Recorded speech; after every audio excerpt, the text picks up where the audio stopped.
I want to talk to you today about a subject that I believe is central to the whole issue of what we're facing today.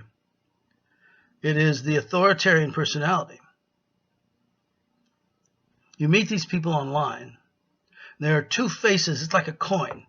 There's two faces of the coin. On the one hand, the authoritarian personality is someone who wishes to bring others under their authority, to boss them around, if you will. But the majority of people who fall under the category of authoritarian are those that wish to be under the authority of someone else. And the reason that they do that is so they don't have to do their homework. They don't have to know anything. They only have to know who to parrot the words of, which generally speaking is mainstream media, which generally speaking is the official deep state line. I should remove the N and say the deep state lie, because as one of the greatest journalists of the 20th century, a man for whom a very highly coveted prize is awarded, Izzy Stone, used to teach his students in college. I think it was City College in New York. I'll have to check. If you don't remember anything else from this course, remember this: governments lie. Governments lie. Duh. I mean, that's obvious to anybody that's paying attention, but very few are paying attention, okay? Very few are paying attention.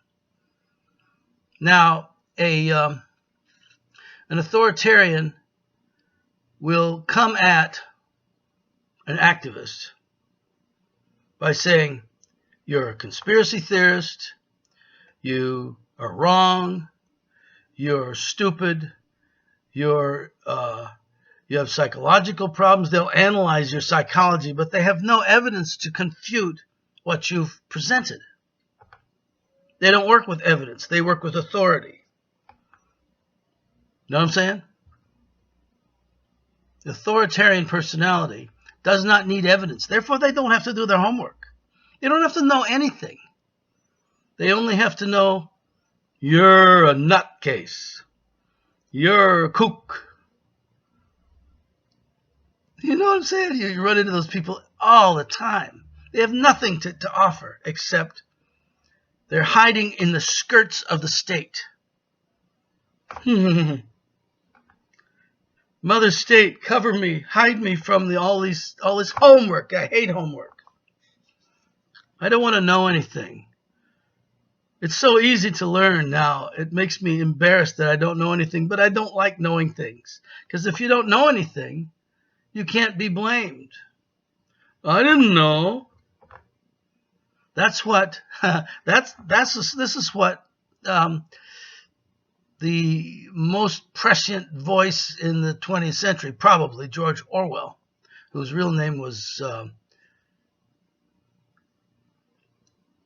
Robert Blair, something like that.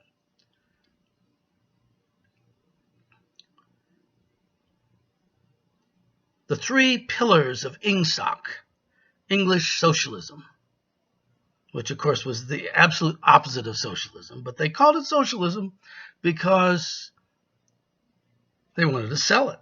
And everybody wants free health care. Everybody wants free education. And most of Europe and most of the civilized world has it. We're really not part of the civilized world in that respect. But before I forget what I'm talking about, the three pillars of INGSOC are: war is peace, freedom is slavery, and ignorance is strength. What brought the subject up was the fact that ignorance is strength. People cling to their ignorance because they don't want to know. If you don't know, you can't be blamed. So that's what I meant by the reference to 1984. We are the empire, and we are the oppressor of the world.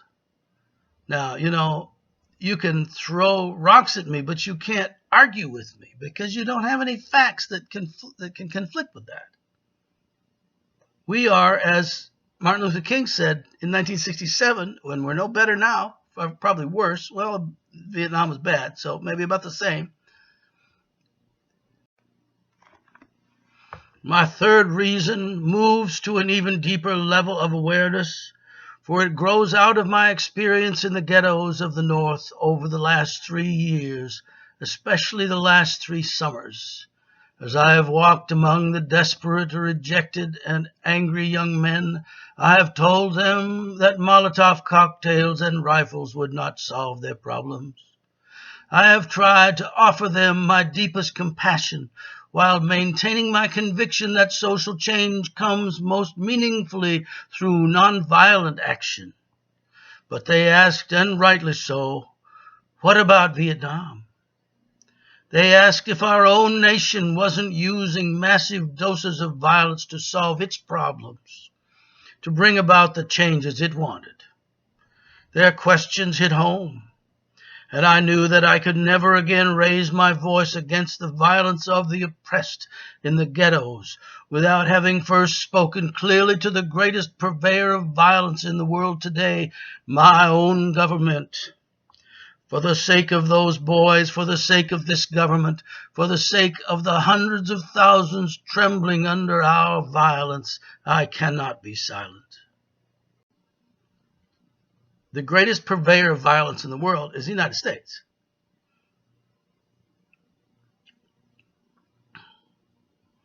But what's worse is the lie, that the stream of lies that is vomited out like from the mouth of the girl in, remember The Exorcist?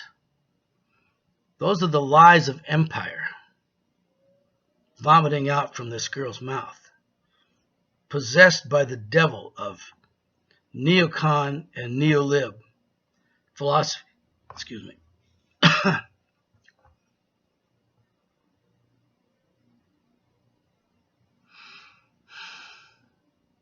And so an authoritarian does not trouble themselves with facts, because they can't. I mean, the facts just don't back up what they're saying.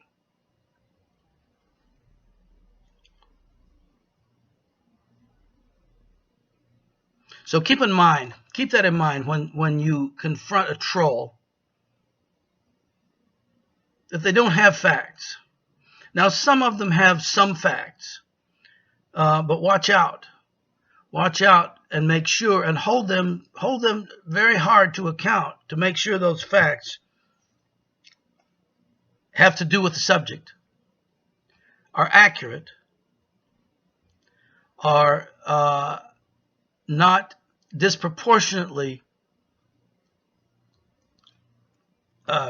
brought to bear on the subject, such that an even bigger portion, which actually in total contradicts what they're saying, gets pushed aside.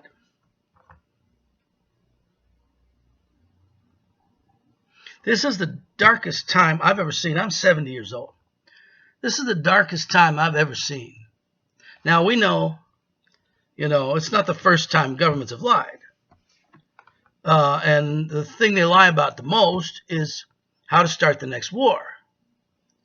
Why? Because war is the most profitable thing you can invest in. It's a business model. War as a business model. Oh, it's great. Oh, what a great racket. We got it covered here. Oh yeah, that's where I will put my money. Besides, you kill all those brown people, and who wants them? Get them out of here. I love that song by Randy Newman. No one likes us. I don't know why. We may not be perfect, but heaven knows we try. We're all around. Even our old friends put us down. Let's drop the big one, see what happens. We give them money, but are they grateful? No, they're spiteful and they're hateful. They don't respect us, so let's surprise them. Let's drop the big one and pulverize them. Great song.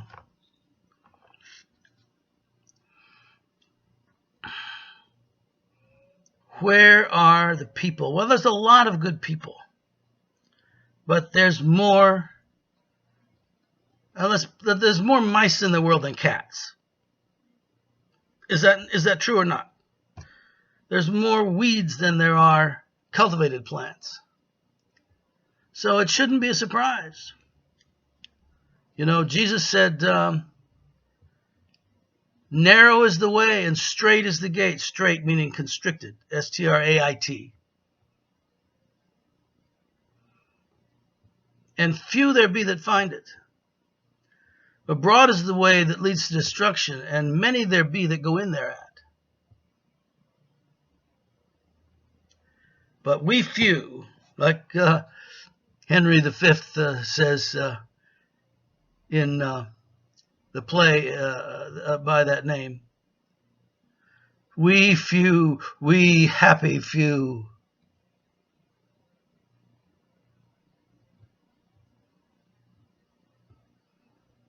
They will curse themselves that they were not with us on St. Crispin's Day.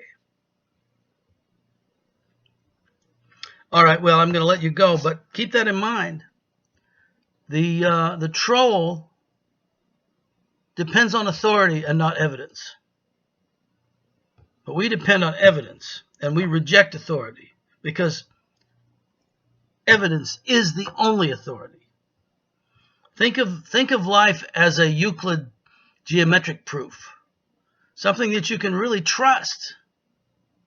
There really is a reality. There is an objective reality. And Euclid understood that. And Plato, was of the same mind. Over the door of Plato's academy, Aiumetritos, midipote iselthito.